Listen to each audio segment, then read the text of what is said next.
Je vous lance et puis après on verra, il y aura plein de questions. Je suis susceptible éventuellement de vous interrompre comme ça, mais pas pour le plaisir, pour la curiosité. Simplement, il y a un bouquin qui sort, un magazine qui sort tous les jours sur l'intelligence artificielle. Donc il y a des gens qui l'ont vu, visiblement, il y a des gens qui écrivent des livres dessus.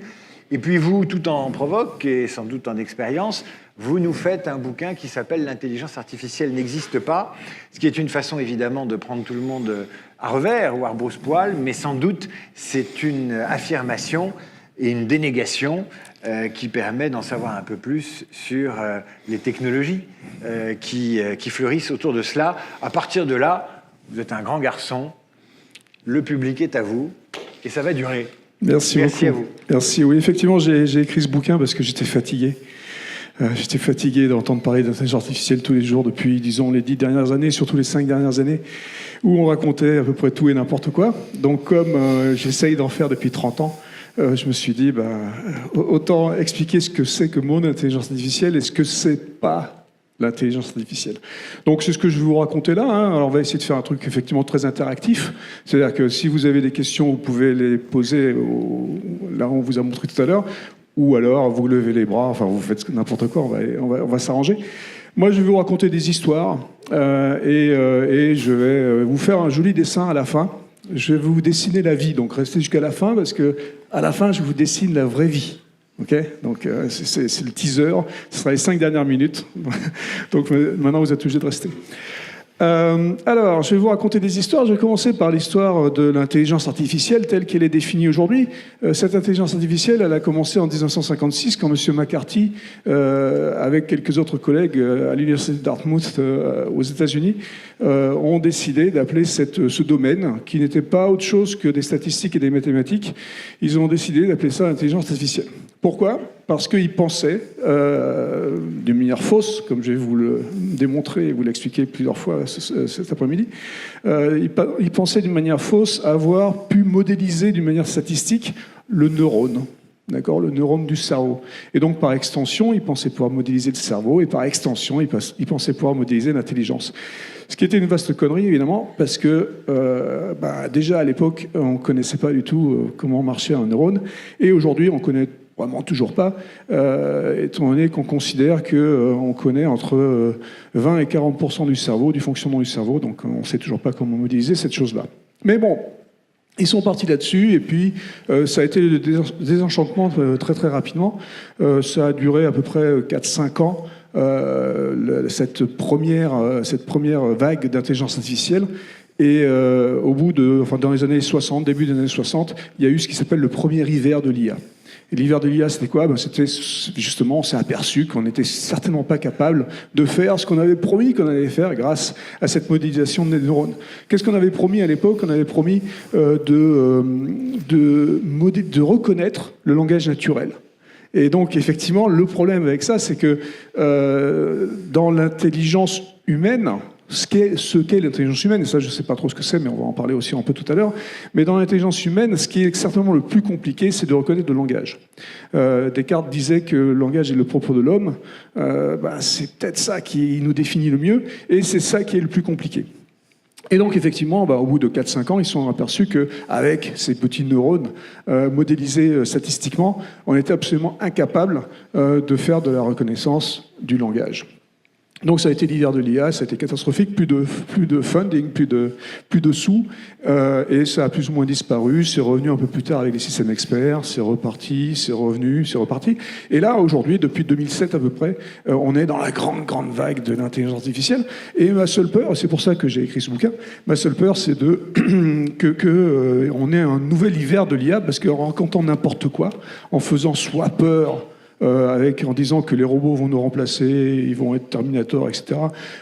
Soit en nous disant que ces choses-là, ces intelligences artificielles vont faire des choses qu'elles ne sont absolument pas capables de faire, on risque d'arriver dans un nouvel hiver de l'IA quand certaines méthodes de ce qu'on appelle l'intelligence artificielle, telles que le deep learning ou machine learning, qui sont aujourd'hui à notre disposition, peuvent encore nous donner des avancées absolument extraordinaires, et ça serait stupide de ne pas le faire juste parce que les gens qui donnent des sous vont avoir peur de ça ou vont être déçus. D'accord ? Donc, pour vous raconter un peu l'histoire, mon histoire de l'intelligence artificielle, moi je vais pas partir à l'Antiquité. On pourrait presque partir en fait de l'Antiquité, parce que c'est quoi ces intelligences artificielles?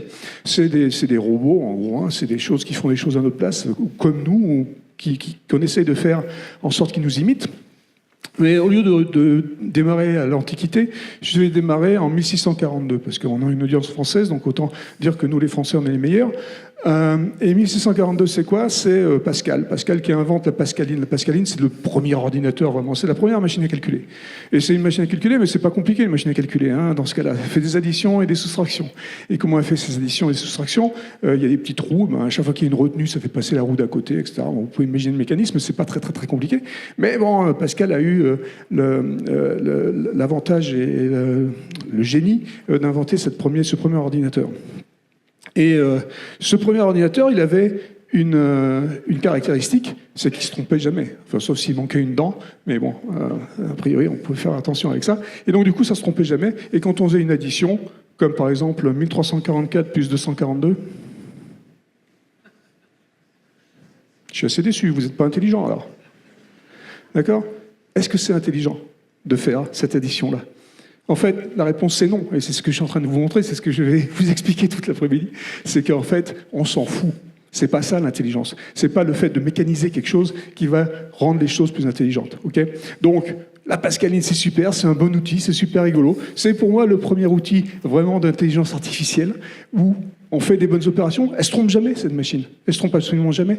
D'accord? Tandis que nous, quand on fait ces opérations, non seulement on se trompe, mais des fois on n'est pas capable de le faire dans un temps que je vous ai donné, qui était pas très long, mais vous n'avez pas été capable quand même. Bon bref, tout ça pour dire que on a commencé avec ça, mais on s'est dit après, un peu plus tard, on va sauter directement, un peu plus tard, on va sauter directement, on va aller en 1997. 1997, c'est quoi? C'est Kasparov qui se fait battre aux échecs par une machine qui s'appelait Deep Blue. Et là, on s'est dit, bah ça y est, les échecs, c'est compliqué. Il faut être intelligent pour jouer aux échecs. Donc Deep Blue a ratatiné Kasparov en quelques parties, pas tout de suite, il a fallu un peu de temps, mais la vérité c'est que c'était l'époque 1997 où on était capable de modéliser tous les coups des échecs dans une mémoire. Donc il n'y a pas du tout d'intelligence là, il y a ce que j'appelle moi de la connaissance et de la reconnaissance. Comment ça marche? Les échecs, c'est un jeu fini avec des règles, hein, vous connaissez certainement évidemment. Et c'est fini, ça veut dire qu'il y a un nombre de coups qui est déterminé, qu'on peut calculer. C'est à peu près 10 puissance 50 coups. Et 10 puissance 50 coups, on peut les modéliser, on peut les mettre tous dans la machine. Et à partir du moment où on est capable de faire une recherche après dans tous ces coups et dans tous les chemins possibles pour gagner, pour avoir une partie gagnante, Kasparov n'avait absolument aucune chance, parce que les meilleurs maîtres des échecs, ils vont avoir 10, 15 coups d'avance. La machine avait tous les coups d'avance là. Mais moi j'ai une question de béotien. Comment on modélise les coups puissance 50? C'est des parties? Oui, c'est des parties. C'est effectivement des parties. C'est des coups que tu vois, que tu peux... c'est tous les coups possibles à jouer et tous les coups possibles à jouer après. Donc c'est pour ça que c'est beaucoup. 10 puissance 50, c'est pas exactement 3, hein, c'est beaucoup. Et on s'y prend comment? On les fait, on les joue, on les pleure. Donc ils sont là. Bon, c'est compliqué, mais on était capable de les mettre en mémoire. Donc c'était la bonne nouvelle. La bonne nouvelle aussi, c'est que ça avait l'air intelligent, mais c'était absolument pas intelligent. C'était juste de la reconnaissance. Ok ? Je vais vous parler du Go juste après, parce que c'est une extension naturelle, mais je vais aller dans l'ordre chronologique, et je vais parler du renouveau de cette intelligence artificielle. Ce renouveau, c'était 2007, on va dire. Pourquoi 2007 ? Parce que 2007, c'est 12-13 ans après l'arrivée d'Internet. Et Internet, c'est une grosse base de données, d'accord, il y a plein de trucs. Et puis, il se trouve que sur Internet, pour une raison qui, moi, m'échappe complètement, il y avait beaucoup d'images de chats. D'accord ? Il y a des mecs qui sont amusés à prendre des photos des chats, il y avait plein de chats. Et les gens qui faisaient de l'intelligence artificielle, surtout de la reconnaissance d'images, ils avaient besoin de gros corpus pour pouvoir faire de la reconnaissance. Et ils voulaient tester leurs algorithmes. Et ils se sont dit, pour tester nos algorithmes, le truc qui va être bien, c'est de tester, par exemple, sur la reconnaissance d'un chat dans une image. Donc, autant prendre ce qui est sur Internet. Voilà, donc ça c'est 2007. Et donc, qu'est-ce qu'on a fait ? On a pris ces images. Et combien il faut d'images de chats pour qu'un algorithme reconnaisse correctement un chat dans une image ? Il en faut à peu près 100 000. D'accord? Donc pour qu'un algorithme soit bon, ça veut dire quoi? Ça veut dire qu'il va reconnaître un chat entre 95 et 98%. Mais vous voyez, 95 et 98%, c'est pas 100. Et c'est quoi les 3% ou les 5% qui manquent? C'est les chats qui volent. Bon, vous allez dire, il n'y en a peut-être pas beaucoup. C'est les chats dans la nuit. C'est les chats dessinés par Picasso.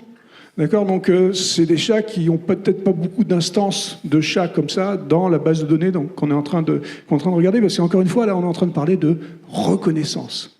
Ce sont une base énorme. 100 000, c'est quand même beaucoup. Et donc, on va mettre ces 100 000, on va les transformer en modèles. Et après, on va pouvoir reconnaître des chats.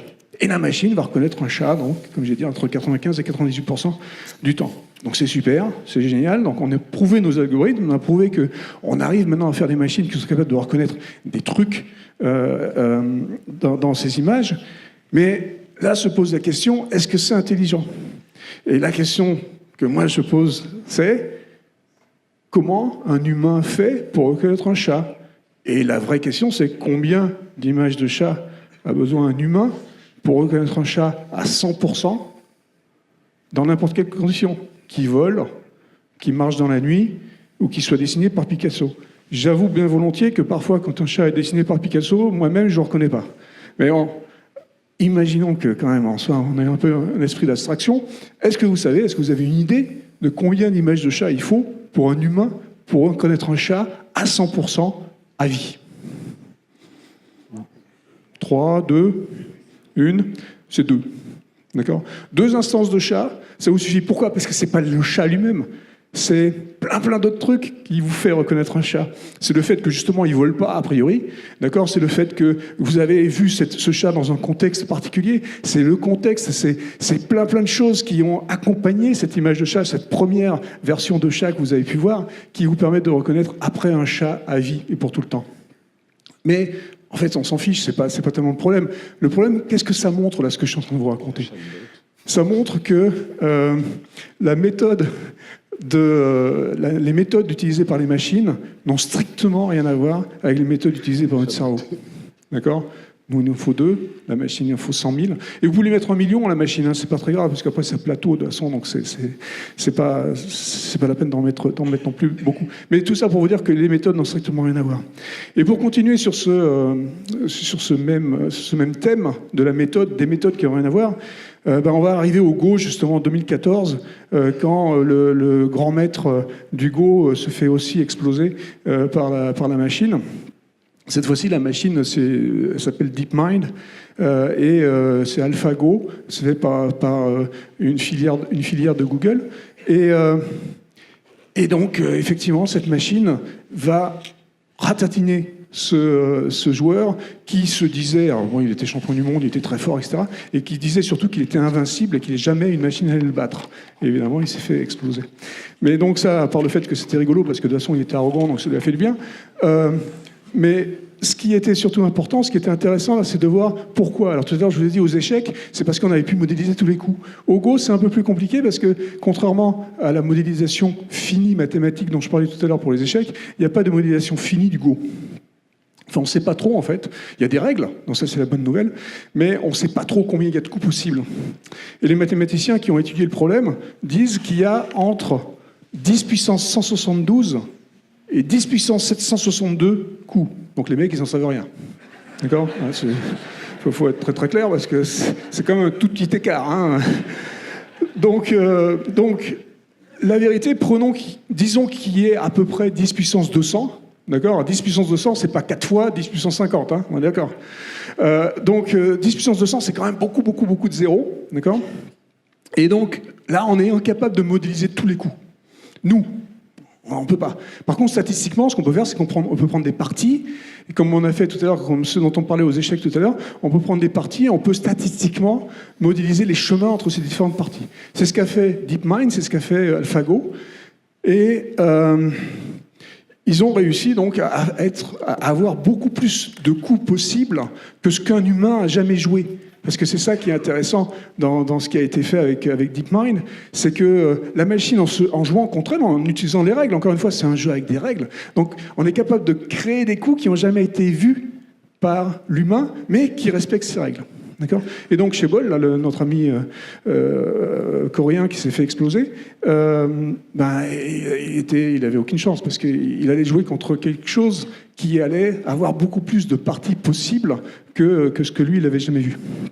Donc il s'est fait battre, mais c'est pas seulement ça qui m'intéresse, le fait qu'il se soit fait battre, c'était un peu évident. Ce qui m'intéresse, c'est la mobilisation de l'énergie nécessaire pour faire marcher cette machine. DeepMind, d'après les articles, peut-être que Monsieur Google peut nous dire ça tout à l'heure, mais c'était à peu près 1500 CPUs. Alors je ne vais pas vous faire l'affront de vous demander ce que c'est des CPUs, j'espère que vous savez. Donc 1500 CPUs, 200 à 300 GPUs, parce que beaucoup de calculs matriciels et tout ça, donc c'est bien d'avoir des GPUs. Et puis quelques TPUs. Les TPUs, c'est les processeurs spécifiques à Google qui fait du TensorFlow. D'accord ? Donc, si vous faites un peu d'IA, vous savez ce que ça veut dire. Donc, en gros, c'est beaucoup de PUs, d'accord ? De Processing Units. Okay ? En gros, c'est 2000 ordinateurs. Okay ? 2000 ordinateurs pour battre le mec au Go. Ces 2000 ordinateurs, c'est 440 kWh. 440 kWh. Okay ? Le gars en face, le Coréen là, qui s'est fait exploser, il a que ça. Vous savez combien c'est ça ? 20 Wh. Okay ?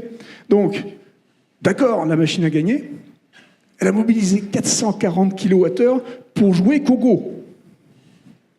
Le gars qui était à côté, lui, il a 20 Wh. Et il peut faire plein d'autres trucs. OK ? Donc déjà, là, il y a un problème, dans le sens où, d'une part, bon, pour moi, j'ai un gros problème, c'est que si on continue à faire des intelligences artificielles comme ça, on va directement dans le mur. Là. Déjà qu'on n'est pas trop bon, point de vue énergie et tout ça, on va être fatigué. Là, si on continue comme ça, on va directement dans le mur si, pour jouer au Go, on mobilise 440 kWh. Mais ce que ça prouve, encore une fois, dans la même optique que ce que je disais tout à l'heure sur les images, le nombre d'images qu'il nous faut et qu'il faut pour les machines, pour les algorithmes, c'est que les techniques employées, encore une fois, n'ont strictement rien à voir parce que on le voit avec la mobilisation différente d'énergie nécessaire pour ces algorithmes. D'accord ? Donc, je vais continuer un peu dans l'histoire. Bon, en gros, là, vous avez vu ma thèse. Hein, ce que je raconte, c'est que ça n'a strictement rien à voir. Et donc, cette intelligence artificielle n'est absolument pas intelligente dans le sens intelligence humaine.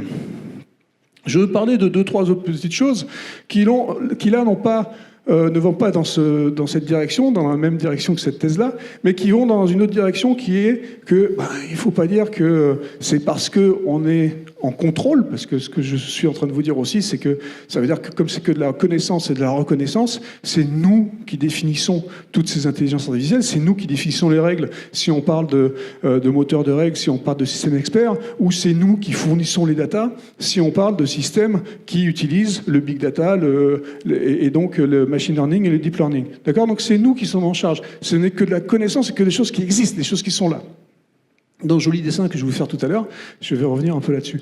Mais ce que je veux dire aussi, c'est qu'on est en charge, ça veut dire qu'on peut faire aussi des grosses bêtises. D'accord ? Ça veut dire qu'il faut faire attention. Il ne faut pas dire que parce qu'on est en charge, ça va être super l'IA. Et donc, tout à l'heure, je disais que moi, je suis complètement effaré par ce qu'on raconte à propos de Terminator et tout ça. Je suis persuadé que jamais une intelligence artificielle va créer une autre intelligence artificielle par elle-même avec juste inventer des trucs. Ça, je suis persuadé que ça ne va pas arriver.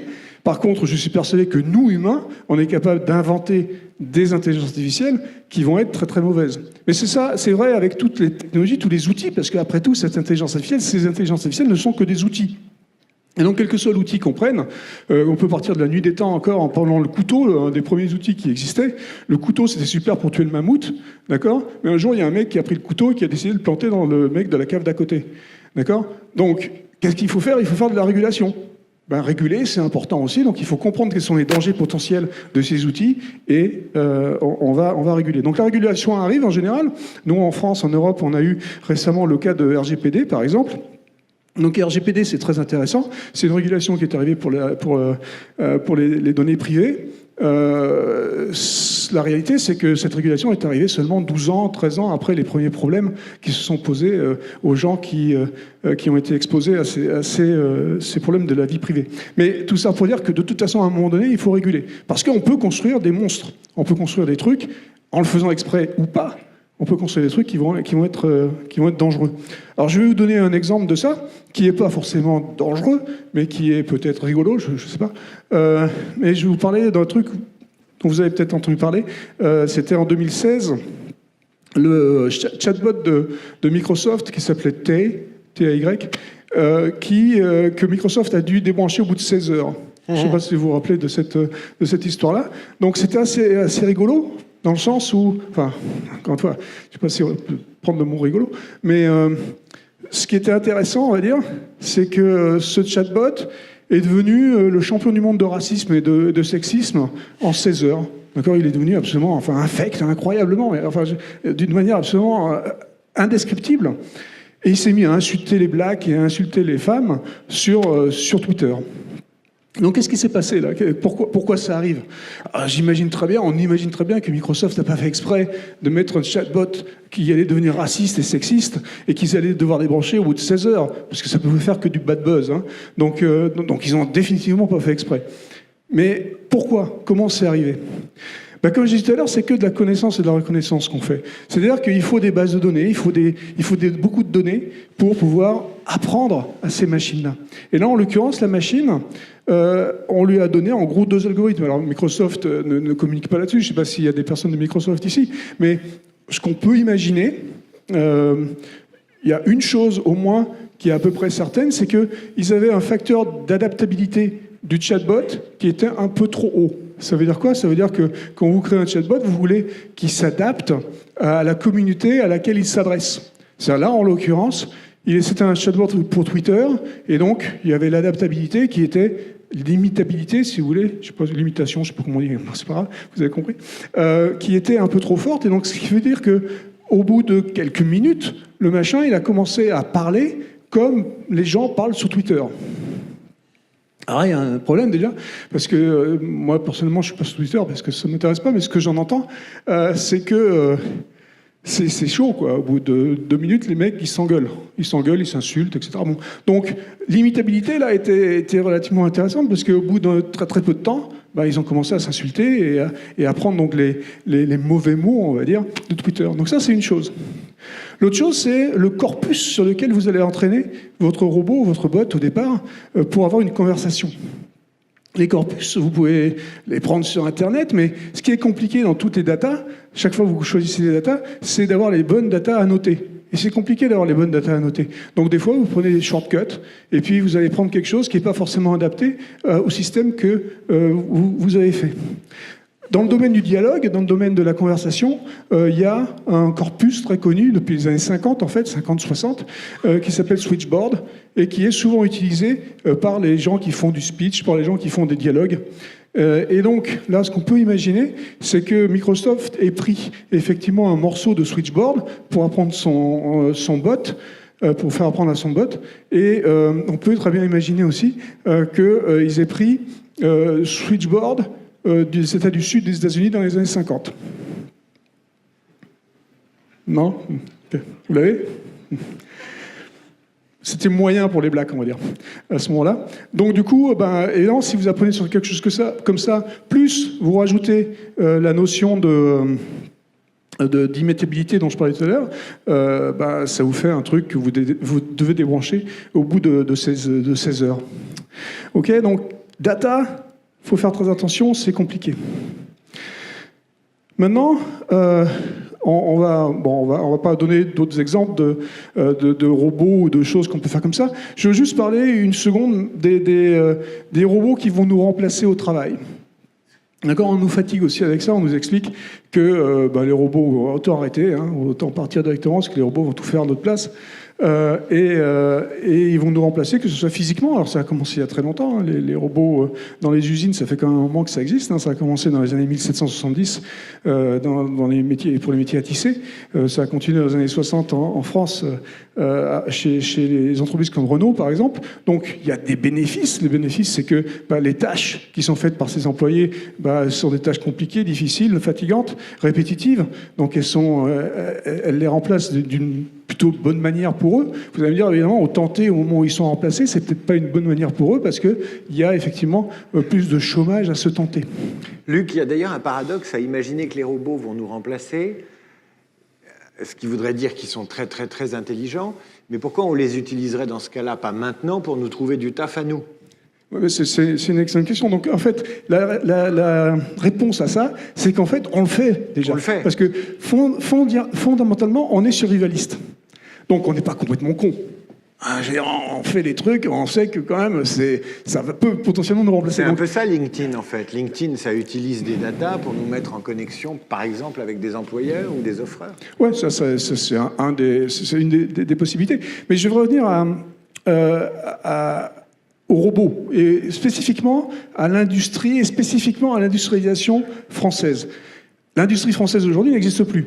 Bon, c'est un peu un shortcut encore, hein, mais ça n'existe plus, dans le sens où on a perdu plein d'emplois industriels, parce que dans les années 80, on a décidé de ne pas robotiser, parce qu'on pensait que robotiser, ça allait enlever des emplois. D'accord ? Donc du coup, on a en fait tué notre industrie, parce qu'on est devenu moins compétitif, blablabla. D'accord ? Donc on a en fait tué notre industrie parce qu'on n'a pas robotisé. Alors c'est paradoxal aussi, ça a l'air paradoxal, parce qu'à l'époque, on pensait vraiment faire bien, en disant on va pas prendre les robots pour garder les emplois.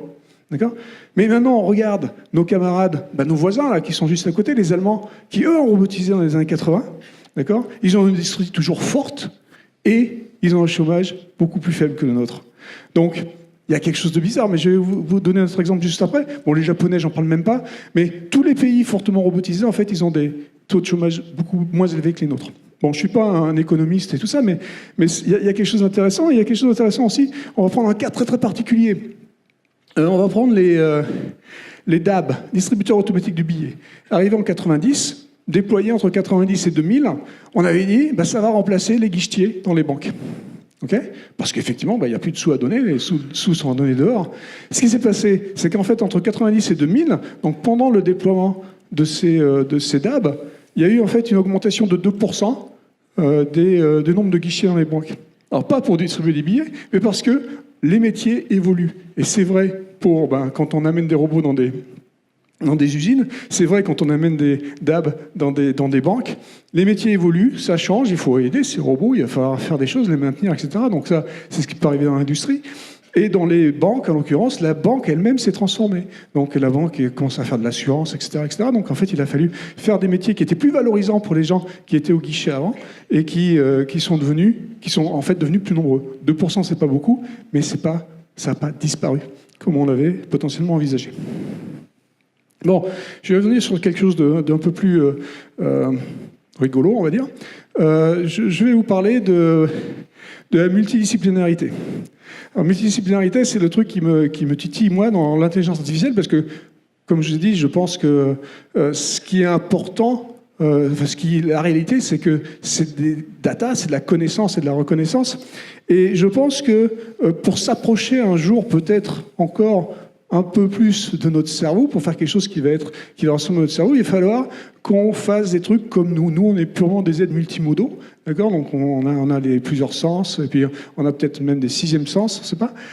Mais en tout cas, c'est en faisant des choses qui vont être différentes de celles qu'on fait en faisant juste des mathématiques et des statistiques.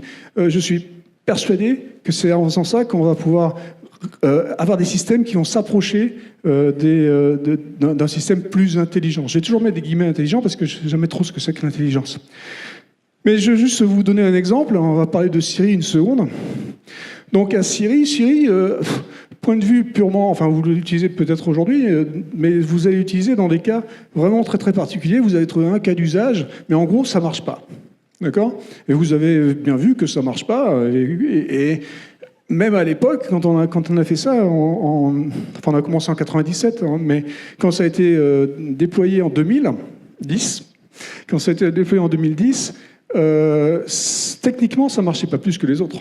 C'est-à-dire qu'on n'était pas des génies plus que les autres. Hein. Ça marchait exactement pareil techniquement que les Google ou que les nuances de l'époque.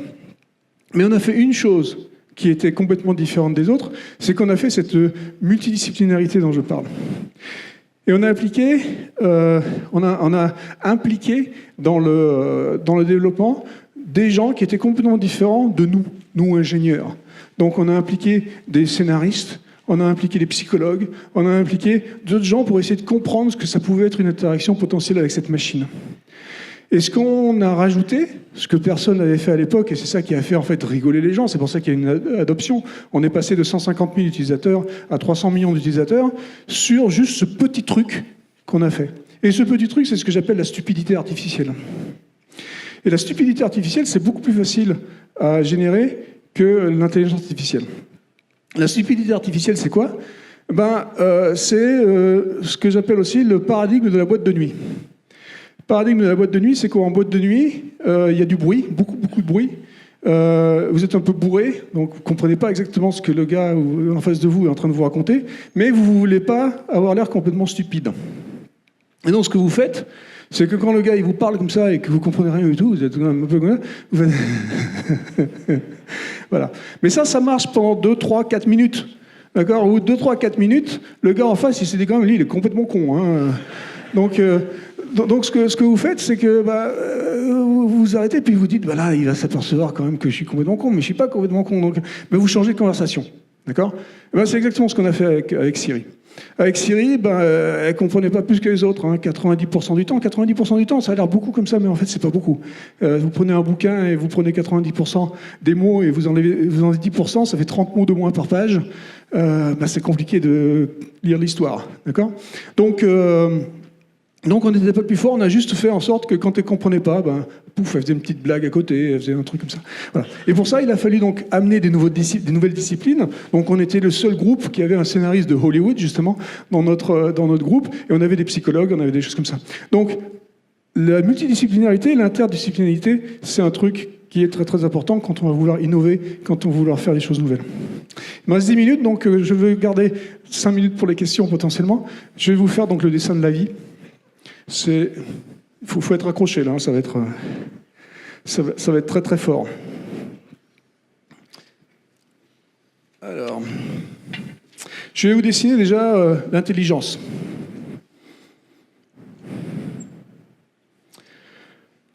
L'intelligence, c'est ça. C'est les domaines d'intelligence, on va dire. D'accord? C'est là où... Bon, c'est dans notre direction à Philippe et moi, en fait. Voilà, c'est exactement. Donc, vous deux, vous êtes vachement... Mais attends, alors, ça va être encore pire que ça. Donc, c'est là. Et ça, c'est le niveau d'intelligence. D'accord? Alors, pour simplifier, hein, on va mettre entre 0 et 100. Okay, comme ça, on se fatigue pas trop. Nous, là, tous, d'accord? Nous voilà. On n'est pas trop cons, mais on n'est pas non plus des génies.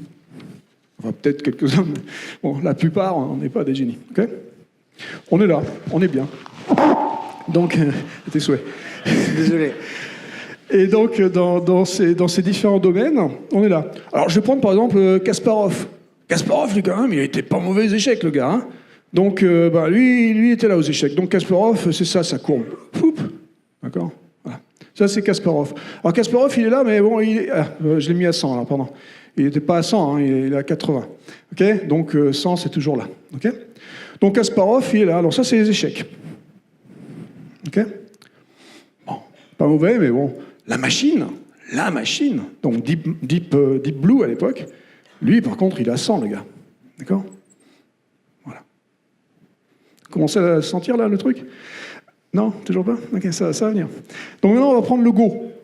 Quand on va prendre le Go, donc là, chez Bol, par exemple, on va le mettre aussi. Lui, il était bon au Go, pouf, il est là, lui. D'accord? Donc il était à 90%, là, il était ici. Mais il s'est fait ratatiner par la machine, et comme j'ai dit tout à l'heure, la machine, étant donné que c'est pas un truc fini, la machine, en fait, elle est à 120. D'accord? Parce qu'elle a inventé des coups, elle n'a pas inventé des coups dans le sens où on reste dans la règle, mais elle a fait des coups qu'on n'a jamais vus nous avant. Donc elle est bien meilleure que nous. Mais c'est là, elle est là, d'accord? Ça, c'est la machine. Et puis, je vais vous dessiner comme ça tous les domaines. On va parler de la vision. J'ai parlé de la vision du chat tout à l'heure, 95%. On va parler de la conduite autonome. Conduite autonome, ben, elle est là. Bon, elle est à 90%. Moi, je dis, la voiture autonome n'existera jamais. Ah, vraiment, quand je dis ça, les gens me disent, mais attends, on nous saoule depuis 2-3 ans avec les voitures autonomes qui vont arriver et tout ça. C'est pas vrai, les voitures autonomes, elles vont être bien meilleures que nous. Ah, attention, il y a une différence entre bien meilleures que nous et voitures autonomes. Bien meilleures que nous, oui. Moi, je suis le premier à filer une Tesla à ma fille, parce que quand elle sort... Il ne faut pas que je dise à ma fille, il faut que je dise à mon fils. Voilà. Donc... je suis le premier à filer une Tesla à mon fils parce que ben, le gars, quand il va sortir de boîte, on peut bourrer aussi, et puis qui va texter au volant, ben, la voiture va être bien meilleure que lui. Donc je préfère lui filer une Tesla, il aura certainement moins d'accidents que s'il fait ses bêtises au volant. D'accord ? Donc, mais ça, c'est pas une voiture autonome. C'est une voiture qui est capable d'éviter des accidents dans des cas particuliers qu'on a recensés. Recenser absolument tous les cas et avoir tous les cas et avoir la voiture qui va se débrouiller partout tout le temps, c'est celle-là, la voiture autonome, qui n'existera jamais. Je ne dis pas que quand on va poser une voiture autonome sur le rond-point des Champs-Élysées, je pense que ça va être un peu compliqué pour elle, d'accord, au moment où il y a eu du trafic, parce que regardez ce que vous faites quand vous êtes sur le rond-point des Champs-Élysées. Bon, oui, il faut éviter les mecs, il faut faire plein de trucs et tout ça. Bon, ça, la voiture peut le faire, mais des fois, vous avez aussi un petit coup d'œil avec le mec d'à côté qui vous permet de passer et tout ça. Donc, il y a autre chose que juste la pure perception. D'accord ? Donc, c'est quelque chose. Il y a un autre truc qui est rigolo, c'est que Waymo, qui est la boîte qui a été spin-off par Google sur la voiture autonome, justement, a fait... Alors, eux, ils sont extraordinaires. Ils ont conduit déjà en autonome à peu près 11 millions de miles. C'est beaucoup, beaucoup de miles. Donc, ils ont beaucoup, beaucoup de cas. Donc, ils ont recensé beaucoup, beaucoup de cas. Mais... ce que moi je vous dis, c'est que les cas sont infinis. Donc on peut conduire très très très longtemps avec plein de trucs. Ça sera difficile d'avoir tous les cas de tout ce qui peut se passer à n'importe quel moment, sur n'importe quelle ville, dans n'importe quel pays, avec n'importe quel panneau, enfin bon, etc.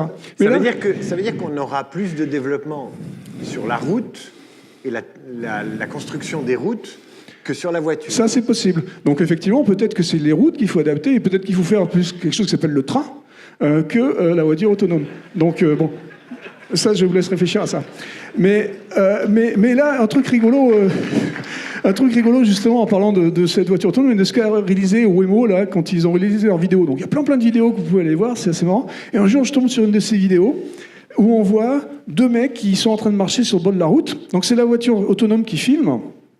D'accord ? Et puis, la voiture autonome, elle filme d'une manière un peu bizarre, parce qu'elle s'arrête comme ça, tous les 5 mètres. C'est très, très bizarre. Et donc, ce qui se passait, c'est que les deux gars qui marchaient sur le côté, là, donc il fait marcher effectivement tranquillement sur le trottoir, mais il y en avait un des deux gars, sur son dos, il avait un panneau stop. Alors nous, on voit que le gars, il a un panneau stop. On va pas s'arrêter, d'accord ? Mais la bagnole autonome, qu'est-ce qu'elle fait ? Ben, elle voit le stop. D'accord ? Voilà. Bon, vous avez compris ? Donc ça va être très, très, très, très, très compliqué. Ce cas-là, maintenant, il est dans la base de données. C'est super. Si deux mecs sont en train de marcher sur le bord de la route avec un panneau stop sur le dos, alors, t'arrêtes pas. OK. Mais bon, vous comprenez. Bref. Tout ça pour vous dire qu'ici, il me reste 3 minutes 33, donc je suis bien. Là, je suis en train de vous dessiner la vie, mais je suis en train de vous dessiner donc quelque chose qui est, d'un côté, une ligne continue, qui est non seulement continue, mais aussi infinie. Parce que l'intelligence d'aujourd'hui n'est pas la même intelligence que 1642, n'est pas la même intelligence que demain. L'intelligence, c'est aussi, ça fait partie des nouveaux domaines qui vont apparaître, d'accord, et qui n'existent pas. Et donc l'intelligence artificielle dans ces domaines, elle n'existe pas parce qu'il n'y a pas de connaissance, donc il n'y a pas de reconnaissance. Donc ici, il n'y a rien pour l'instant pour cette intelligence. Et ces intelligences, même si vous les mettez aujourd'hui très très près l'une de l'autre, donc c'est ce qui s'appelle les lignes discrètes ici, d'accord, en mathématiques. Donc les lignes discrètes, ça veut dire quoi ? Ça veut dire qu'entre chaque ligne, il y a l'infini. Nous, on est continu. Il n'y a pas d'infini. Bon, donc on peut réfléchir à ça, mais ça, c'est la vie. C'est l'intelligence. C'est pour ça que l'intelligence artificielle ne sera jamais, jamais à notre niveau. Impossible. J'ai fini.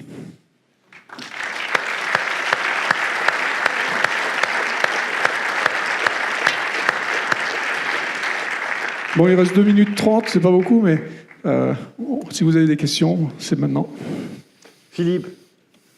Pas facile, hein ? Non, parce qu'on peut vite avoir l'air d'un con. Merci de me le rappeler. Non, mais c'est ça. En plus, on est en France, donc le premier qui pose une question, tout de suite, c'est... C'est pour ça que je vais d'abord... T'as qu'à dire que c'est pas les tiennes. Et puis, voilà. En fait, c'est... Alors, les choses que j'ai retenues de ce discours, Luc, l'intelligence ne se réduit pas à la connaissance et à la reconnaissance, comme certains aimeraient nous le faire penser. J'ai bien aimé aussi, c'est l'homme qui garde le contrôle. Sixte aurait dit « C'est moi le patron !» Flop, hein. Il faut des références, là. Merci, Quentin. Quand on veut innover et faire des choses nouvelles, il faut penser multidisciplinarité. Donc, c'est pas juste un truc de mathématicien ou de data scientist, il faut voir un petit peu plus là. Et puis, avec des techniques actuelles de l'IA, et c'est un terme que vous utilisez assez souvent, il faut rester optimiste face aux prophètes d'une IA eschatologique. Ça, c'est un point sur lequel je veux insister juste une seconde. Il y a des choses extraordinaires à faire encore avec ces méthodes. Les méthodes qu'on connaît aujourd'hui, qu'on appelle l'IA, mais on va l'appeler plutôt machine learning, deep learning, il y a des trucs fabuleux à faire encore. D'accord ? Par exemple, en médecine, la médecine, c'est statistiquement, ça va être vachement intéressant. En regardant le DNA, ADN, en regardant l'ADN, par exemple, l'ADN, c'est un truc magnifique. C'est statistiquement, on va pouvoir découvrir plein de choses. Donc, les méthodes statistiques qu'on utilise aujourd'hui vont nous permettre de faire des progrès en médecine, en tout ce qui est découvrir des nouvelles maladies ou les découvrir dans l'ADN, ça va être fabuleux. Donc, il y a des choses très très bien à faire aujourd'hui qui n'ont rien à voir de l'intelligence, mais qui sont des statistiques. Alors, il y a eu pas mal de questions de la salle. Et vous n'étiez pas là l'année dernière, mais on a eu le plaisir et l'avantage d'avoir, dans cet événement Vitesse, Luc Ferry d'un côté, et puis un frère Salobir de l'autre, qui parlait d'éthique, de transhumanisme. Ils avaient des points de vue totalement différents. Et là, apparemment, vous êtes sur des positions très différentes de Laurent Alexandre. Ah bah oui, oui. Très différentes. Voilà. Donc, comment vous situez-vous par rapport à lui? Qu'est-ce qui vous distingue et pourquoi est-ce qu'il a tort? Alors, la différence entre lui et moi, c'est que lui, il est docteur en neurologie et moi, je suis docteur en informatique. Et moi, je fais de l'intelligence artificielle, lui, il n'en a jamais fait. Donc, il en parle, il écrit des bouquins, il en vend, c'est très bien, mais il raconte n'importe quoi. Bien, ça c'est fait.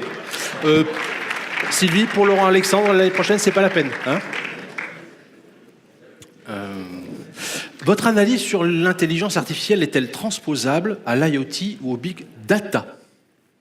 Donc le big data, comme j'ai dit tout à l'heure, c'est la quintessence de l'IA. Hein, c'est grâce à ça que c'est revenu récemment. Le deep learning et le machine learning, c'est basé sur le big data. Donc le big data, c'est des statistiques. Hein, c'est effectivement quelque chose qui est complètement relié. Donc ça, c'est clair. L'IoT, pour moi, c'est complètement relié aussi parce que quelque part, les objets connectés vont et sont en train de générer beaucoup de data. Donc l'IoT et Big Data, c'est la même chose. Et ma définition de l'IoT, moi je suis passé de Internet of Things, comme tout le monde, il y a 10-20 ans, à, il y a quelques années, Interoperability of Things. Donc c'est la multidisciplinarité dont je parlais tout à l'heure, où les choses maintenant commencent à interagir entre elles pour moi. Et maintenant, ma nouvelle définition de IoT, toujours en gardant le même acronyme, c'est Intelligence of Things, où les choses, parce qu'elles interagissent entre elles, elles interagissent pour moi, elles deviennent intelligentes pour moi, dans mon contexte, elles font des choses pour moi. Donc oui, tout est lié dans ces trois domaines-là.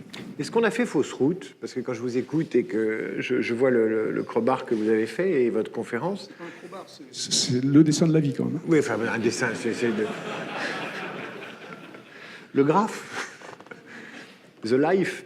Est-ce qu'on a fait fausse route et on a créé de faux espoirs en appelant ça intelligence artificielle au lieu d'appeler ça intelligence assistée ou intelligence aidée parce qu'on voit tellement les grands groupes, évidemment, il y a les médias, mais les médias, on n'attend pas davantage d'eux, évidemment. Bon. Mais les grands groupes, les grandes multinationales se ruer vers cette notion et se refaire une jeunesse en créant des symposiums et des événements et des labs et des hackathons avec de l'intelligence artificielle dedans parce que ça fait chouette. Est-ce qu'on se trompe de direction? Est-ce qu'il ne faut pas remettre ça à hauteur d'homme? C'est ce que je comprends, moi, de ce que vous racontez. On se trompe de direction si on utilise l'intelligence artificielle, évidemment, comme non.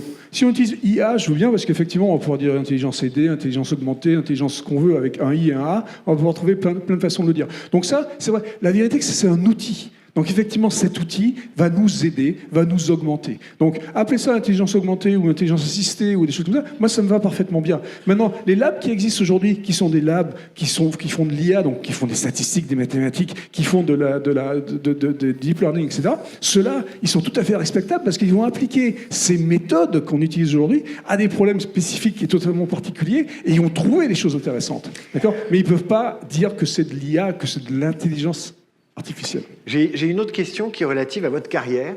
Le Monde disait dans l'article que vous l'aviez mené tambour battant. Comment on peut quitter Apple? C'est une question de béotien. On a 1000 raisons de quitter Apple pour aller chez Samsung. Mais pourquoi vous avez quitté Apple pour aller chez Samsung? Et deux, la question sous-jacente, c'est est-ce que ces deux groupes ont une vision de la techno, de la recherche-développement différente, qui vous a nourri différemment et en quoi? Fondamentalement, tous les grands groupes ont la même vision. C'est compliqué de faire de l'innovation dans les grands groupes, quels qu'ils soient. D'accord ? Donc, l'avantage de Samsung par rapport à Apple, par exemple, c'est que Samsung était prêt à se tenter, donc en 2012, quand j'ai rejoint Samsung, était prêt à regarder à l'extérieur. Ce qui n'a jamais été le cas d'Apple.